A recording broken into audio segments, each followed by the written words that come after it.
I want to start with kind of a Pollyanna question, though. They call it a tradition unlike any other. Why is, or what is it about the Masters that separates itself from the other majors and every other tournament? I would have to say just the traditions, just the way it's the only major plays on the same golf course. You don't necessarily have to be a diehard golf fan to love it. Everybody talks about it, kind of starts to spring out.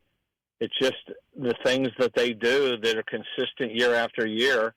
It's the tradition and the history, and that's what makes golf all about the game.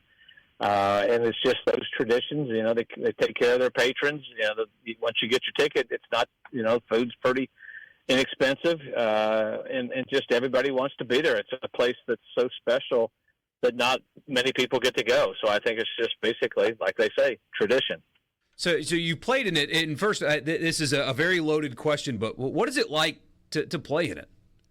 Well, I'll tell you what. The first time, when you're finally, you get that invite and it comes in the mail, you're just like, you pinch yourself moment type thing. And then for me, it was a little weird, just because Sissy and I drove up Magnolia Lane with a camera crew in the back seat of the car and filmed my first, trip down Magnolia Lane in the Masters. I didn't go early like some of these guys did. I wish I would have, probably.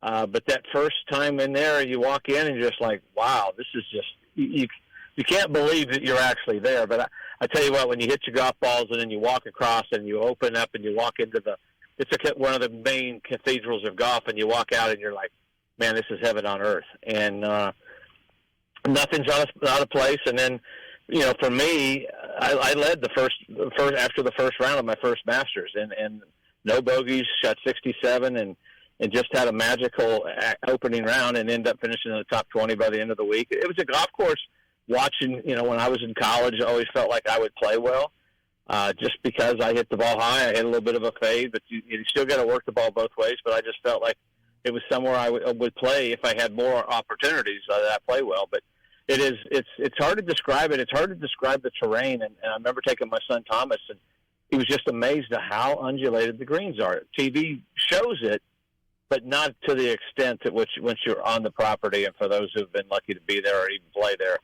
it changes your whole perspective. Yeah, and I've never had the pleasure of playing it, but I've been on the grounds 3 times. And, I mean, the thing that struck me the most is how much more difficult they could make it if they wanted to.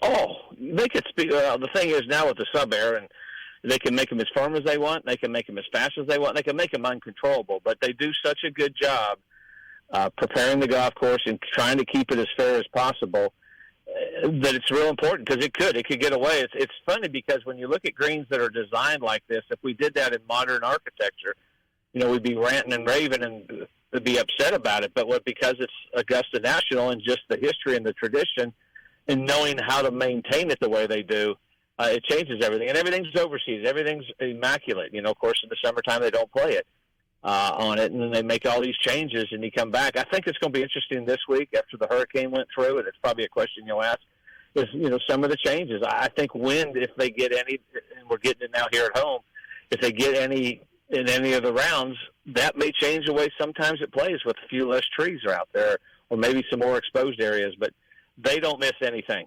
and that's the beauty of it. They get it right, they get it perfect, and now they've opened it up for the Augusta National Women's Am, which we've seen, the drive, chip and putt. So those things have opened up, and once the Thursday comes around, and you talk about the tradition. When you're a patron and you put your chair at a specific place, you can leave it all day, and no one's going to sit in it, no one's going to move it. It's things like that you couldn't get that in any other tournament. Nowhere would that happen. Yeah, absolutely no shot. I mean, I don't even think I could leave a chair in my front yard and not have something happen to it overnight.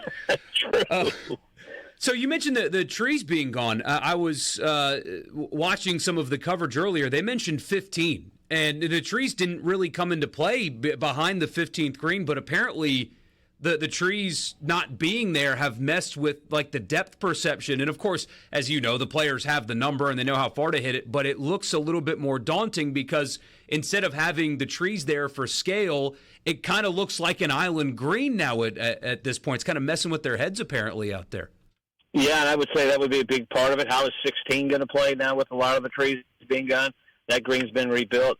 But you're right, the depth perception is so huge around there. Then you throw that, if there's trees gone, it'll completely change everything. And that green's always firm. It's always tricky. I don't know that it, just listening to the guys, of course, not being on site, I can't say, but that it'll change much off the tee. But I think your perception, like you said, at the second shot coming in, even the third shot will change there. I just think that it's a place that the experience makes a huge difference. And, you know, they hadn't had a rookie win since Fuzzy. That was years ago. It's a place that you have to have all parts of your game going. You can't just hide. You can't hide some, inefficiency. You got to be deficiencies. You have to be you're just ready to go. You got to have everything going. I mean, short game is going to be huge around here, as it always is. And getting it on the proper side of what green to hit it on, the slopes, understanding those things. I think the advantage some people have also is they get to see it every year. Kids get to see it that are now playing. The young people get to see it, and they've seen how things change. But, it's a matter if it's firm and it's fast. The golf course is so hard. But I think the rain they got maybe yesterday or the day before, more yesterday, maybe it'll soften it up a little, but I think come Thursday it'll firm back up again.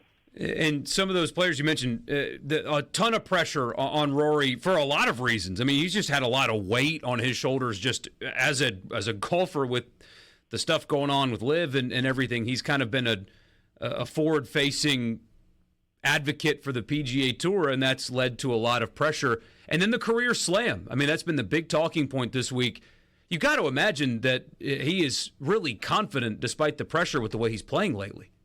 Yeah, he's playing great. His putting's better. It is. It's a career slam. I don't know if it has anything to do with anything else. I think it was about the Liv in the PGA Tour. But he did. He put it out on the forefront. I think he's put that in the back burner. But I think it's the career slam, and he knows he's playing well.